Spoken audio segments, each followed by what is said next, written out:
In this video, tuturuan ko kayo paano mag-prepare sa airdrop ng MemeFi. Personally, hindi ako nag-grind nito, pero syempre may mga tao dyan na kailangan ng tulong, hindi marunong, kasi marami sa mga ganitong, nag-hunt ng mga ganitong klaseng airdrops ay mga baguhan. So, tuturuan ko kayo, no? So, I think kailangan mo ng Ethereum dito, no? Bibigyan ko kayo ng recap. So, basically, ang MemeFi, gagawa ka sarili mong wallet sa in-game, sa in-app, and then, kailangan mo mag-deposit ng Ethereum. Kasi, kailangan mo gamitin to for gas fee. Ito yung gagamitin mo pang transaction fee, no? Pag gusto mo nang assuming na makukuha mo yung MemeFi airdrop sa wallet mo mismo sa MemeFi na app. Pag doon mo nakuha, syempre gusto mong ilabas yon, gusto mong ilipat yon sa exchange. So, para magawa mo yon, kailangan mo ng pera pambayad ng transaction fee. And ang ginagamit na pera pang bayad ng transaction fee ay Ethereum. So first of all, kailangan muna natin lagyan ng Ethereum yung wallet natin sa MemeFi para makapagbayad tayo pag gusto natin siya i-withdraw. So i-withdraw natin siya papuntang sa exchange. So lilipat muna tayo sa desktop para mapakita ko paano bumili ng Ethereum, okay? So ang nire-recommend ni MemeFi na exchange ay OKX. So if wala pa kayong OKX account, link ay nasa description para mag-register kayo ng account. So dito, bibili tayo ng Ethereum. So kailangan mo ng pera, kailangan mo ng USDT.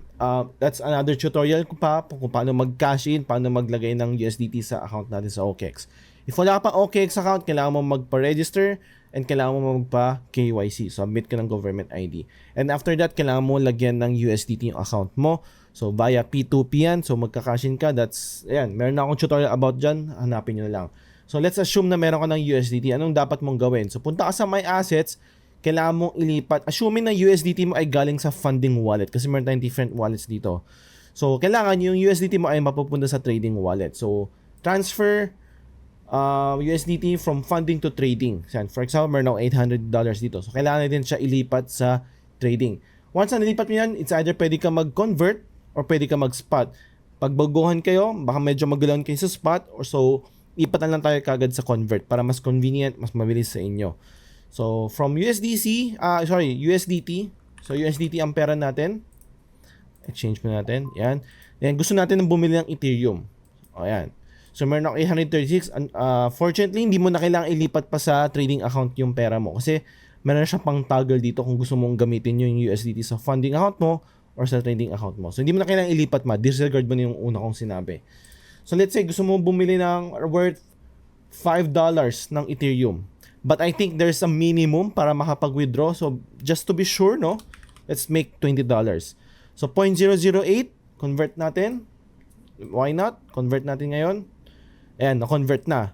Now, kailangan natin siya ilipat yung 0.008 ETH natin papunta sa MemeFi wallet natin. So ngayon, lilipat naman tayo sa Telegram app, no? Alright, so let's say nakapag-grind ka na nga, marami ka lang na-earn na points dito sa MemeFi coin.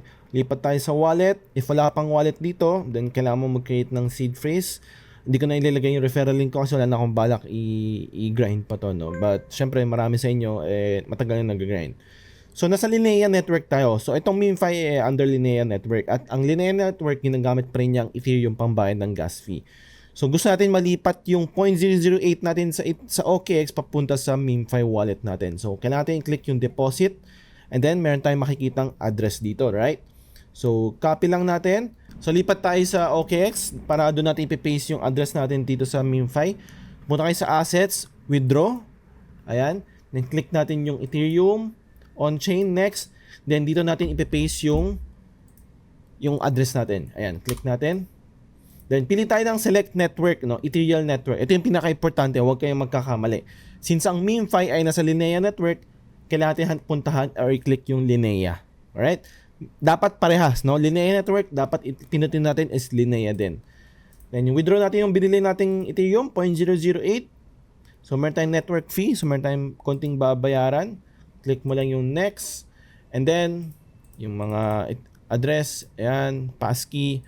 Then once na nakuha mo niyan, once na nagawa mo niyan, antay ka lang few minutes, then lalabas na dapat yung 0.008 mo sa wallet mo sa MemeFi mo. Ngayon, paano naman mag-withdraw? Just in case nakuha mo yung MemeFi airdrop mo, yung MemeFi token ay nasa wallet mo na, paano mo siya ililipat sa exchange para ma-cash out mo na?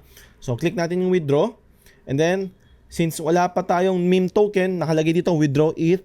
For sure, in the future, once na nakuha natin yung airdrop natin, pwede tayo mag-withdraw ng MemeFi. So, meron tayong option na i-withdraw yung MemeFi.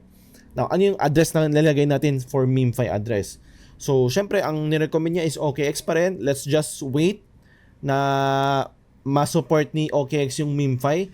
So, punta lang kayo sa deposit. As you can see here, hanapin natin yung MemeFi. So ngayon, wala pang MemeFi. Hindi pa natin makukuha yung address. Hindi pa tayo makakapag-withdraw. But, once na ready na, nakalagay ni MemeFi, meron tayong makukuha ang deposit address. So let's assume, no, Ethereum pa rin. Let's just assume na Ethereum, no. So click pa rin natin yung net select network is Linea pa rin, okay? Wag mong pansinin yung Ethereum, isipin natin MemeFi yan, no. So click pa rin natin Linea, then bibigyan tayo ng deposit address. So i-copy lang natin to and then ipi-paste natin sa address dito sa withdraw MemeFi. Then yung amount, kung magkano naman nakuha mong amount, then click mo lang yung withdraw. As you can, makikita mo sa baba, meron tayong blockchain fee. So, mapapansin mo, kailangan natin magbayad ng Ethereum. Kaya dun sa unang tutorial natin dito is kailangan natin maglagay muna ng Ethereum, no? Kailangan natin maglagay ng Ethereum sa MemeFi wallet natin. That's why meron tayong tutorial kung paano bumili ng Ethereum, paano ilipat sa MemeFi. Kasi kung wala kang Ethereum sa MemeFi app mo, sa wallet mo, hindi ka makakapag-withdraw, hindi ka makakapagbayad ng blockchain fee. Hindi mo mapupush through yung pag-withdraw mo ng MemeFi. So, yun ang pinaka very first step. So, antay mo lang. I think October 6 atang official airdrop ng MemeFi. Congrats kung nag-grind kayo. Matagal-tagal na. I hope pumaldo kayo. So, yun lang. I hope nakatulong tong video to. And if so, make sure, subscribe, like, reshare. Yun na. Thank you. Bye-bye.